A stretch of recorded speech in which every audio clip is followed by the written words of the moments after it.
హే! Hello everyone. Welcome back once again. ఈరోజు మనం regenerative braking గురించి మాట్లాడుకుందాము. మన XEV 9Sలో మీరు కూడా నాకులాగే డీజిల్ కార్ నుంచి, పెట్రోల్ బైక్ నుంచి ఈవీకొస్తే మాత్రం ఇది కొత్త కాన్సెప్టే. మన XEVలో 6 డిఫరెంట్ లెవెల్స్ ఉన్నాయి రీజనరేటివ్ బ్రేకింగ్‌కి. ఏది ఏ సిట్యుయేషన్‌లో యూజ్ చేస్తే మనకి బెస్ట్ అన్నది నేను ఈ వీడియోలో ఎక్స్‌ప్లెయిన్ చేస్తాను. అండ్ ఆల్సో ఒక చిన్న రేంజ్ టెస్ట్ చేశాను. లెవెల్ 1 రీజనరేటివ్ బ్రేకింగ్‌కి, ఆటోమేటిక్ రీజనరేటివ్ బ్రేకింగ్‌కి ఎంత రేంజ్ డిఫరెన్స్ వస్తుంది సేమ్ రోడ్‌లో అన్నది కూడా చేశాను. అది కూడా ఈ వీడియోలో ఎక్స్‌ప్లెయిన్ చేస్తాను. సో వీడియో స్కిప్ చేయకుండా లాస్ట్ వరకు చూడండి. Now let's start with what exactly regenerative braking is. మనం యాక్సిలరేటర్ ఇచ్చినప్పుడు మన బ్యాటరీ నుంచి పవర్ తీసుకుని ఏ మోటార్ అయితే మనల్ని ముందుకు ప్రొపెల్ చేస్తుందో, మనం యాక్సిలరేటర్ మీద కాల్ తీసినప్పుడు మన వెహికల్లో ఉన్న కైనెటిక్ ఎనర్జీని జనరేటర్ లాగా ఎలక్ట్రిసిటీ జనరేట్ చేసి అదే మోటార్ మన బ్యాటరీస్కి ఎలక్ట్రిసిటీ అన్నది సప్లై చేసి రీఛార్జ్ చేస్తుంది. దట్ ఈజ్ రీజనరేటివ్ బ్రేకింగ్ సింపుల్గా. ఇప్పుడు కార్లో ఉన్న రీజన్ సెట్టింగ్ ఒక్కొక్కటి చూద్దాం. మనం కార్ ఎప్పుడు టర్న్ ఆన్ చేసినా డిఫాల్ట్గా L1 రీజన్ సెట్టింగ్కే వెళ్తుంది. L1 నుంచి మనం రీజనరేషన్ ఆఫ్ చేయాలి అంటే స్టీరింగ్ మీద ఉన్న మైనస్ సింబల్ని ఒకసారి ప్రెస్ చేస్తే రీజనరేషన్ కంప్లీట్గా ఆఫ్ అయిపోతుంది. రీజనరేషన్ కంప్లీట్గా ఆఫ్ అయినప్పుడు మనకి వెహికల్ ఎలా ఫీల్ అవుతుంది అంటే, డీజిల్ ఆర్ పెట్రోల్ కార్ పర్స్పెక్టివ్లో అయితే ఇప్పుడు మనం యాక్సిలరేషన్ మీద నుంచి కాల్ తీసేసి కార్ని న్యూట్రల్లో పెడితే ఎలా ఫ్రిక్షన్ లేకుండా ఎదరికి మూవ్ అవుతూ ఉంటుందో, సో రీజనరేటర్ ఆఫ్ చేస్తే కంప్లీట్గా అట్లనే ఫీల్ అవుతుంది. బట్ దానివల్ల మనకి ఒక్క యూనిట్ ఎనర్జీ కూడా బ్యాటరీకి రీజనరేషన్ అవ్వదు.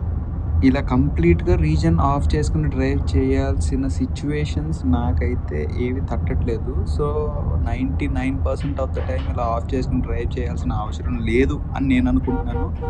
Next let's move on to my most preferred regen modes అండి. L1, L2 and L3.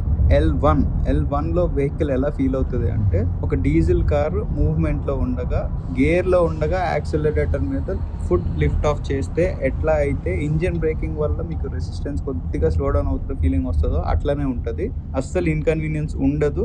But మనకి బ్యాటరీకి మాత్రం జ్యూస్ వస్తూ ఉంటుంది. So L1 is the most comfortable reason mode in this vehicle hands down.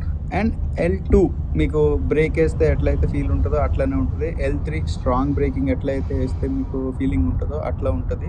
So వీటి వల్ల regeneration అయితే మనకి బ్యాటరీకి బాగానే ఉంటుంది. ఎందుకంటే L1లో కూడా మనం రీజనరేషన్ యాక్సిలరేటర్ మీద ఫుట్ లిఫ్ట్ ఆఫ్ చేసినప్పుడు తక్కువే ఉన్నా కూడా మనం బ్రేక్ మీద కాలు ఎప్పుడైతే వేస్తామో అప్పుడు మోటార్ బ్రేకింగ్ వల్లనే braking most of the time అవుతుంది. మనం కంప్లీట్గా ప్రెస్ చేస్తేనే మనకి ప్యాడల్ బ్రేకింగ్ అన్నది యూజ్ అవుతుంది. So L1, L2, L3 most of the time మూడాటిలో కూడా మీరు మోస్ట్ ఆఫ్ ద టైం అంత మీకు రేంజ్ డిఫరెన్స్ అయితే ఏమి ఉండదు. We can definitely use L1 if we don't prefer L3 which is more jerkier than L1. So నా most preferred అయితే L1 ప్రస్తుతానికి.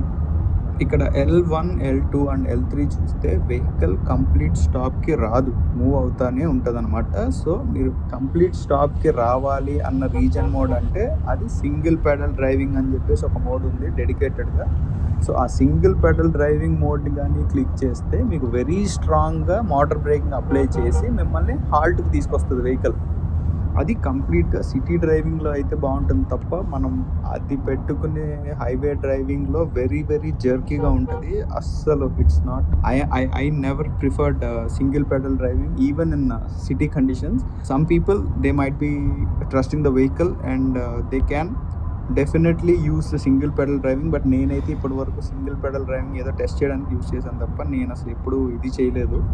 Next and the last regen setting in this vehicle, automatic regen mode. As the name suggest, automatic regen mode uses ADAS sensors. And L1లో ఉండాలా, L2లో ఉండాలా, L3లో ఉండాలా, single pedal driving చేయాలా ఏంటి అన్నది అదే డిసైడ్ చేసుకుని అదే రీజన్ డిసైడ్ చేస్తుంది అనమాట.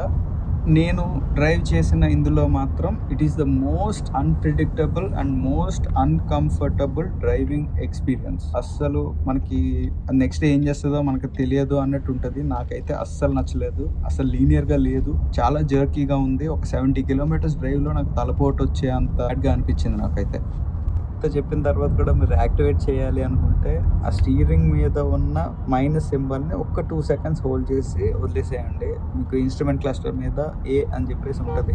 సో ఫైనలీ రేంజ్ ఫిగర్స్ చూద్దాము. ఆటోమేటిక్ రీజన్ మోడ్కి అండ్ L1 రీజన్ మోడ్కి మీకు స్క్రీన్ మీద పెడుతున్నాను ఆ ఫిగర్స్ అవన్నీ.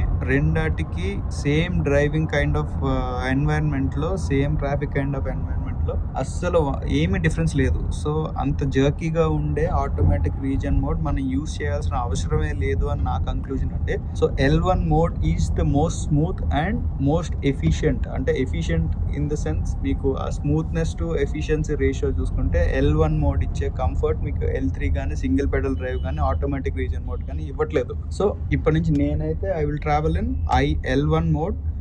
సో అంతవరకు thank you so much for watching.